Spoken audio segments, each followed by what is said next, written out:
శ్రీలత సడన్గా ఇంట్లో పూజ ఎందుకు పెట్టిందో అర్థం కాక రామలక్ష్మి ఆలోచనలో ఉంటుంది.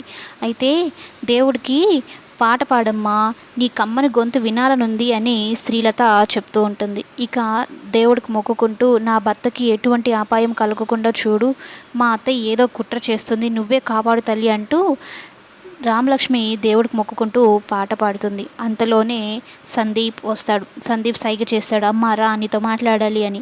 ఇక శ్రీలత కూడా దేవుడికి నైవేద్యం తీసుకుని వస్తాను అని వంట రూమ్లోకి వెళ్తుంది.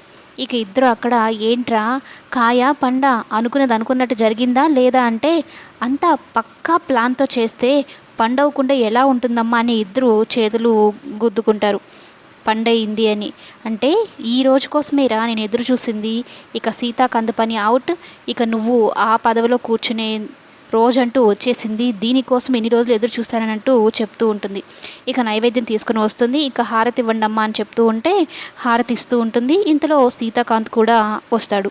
కానీ సీతాకాంత్ డల్గా ఉండడం చూసి రామలక్ష్మి ఏదో అయ్యింది, ఏమై ఉంటుంది, దీనికి కారణం అత్తయ్య వేసిన ప్లానా కుట్ర ఏంటి, అసలు ఆయనకి ఏమైంది, ఎందుకు అలా ఉన్నారు అని రామలక్ష్మి విపరీతంగా భయపడుతూ ఉంటుంది.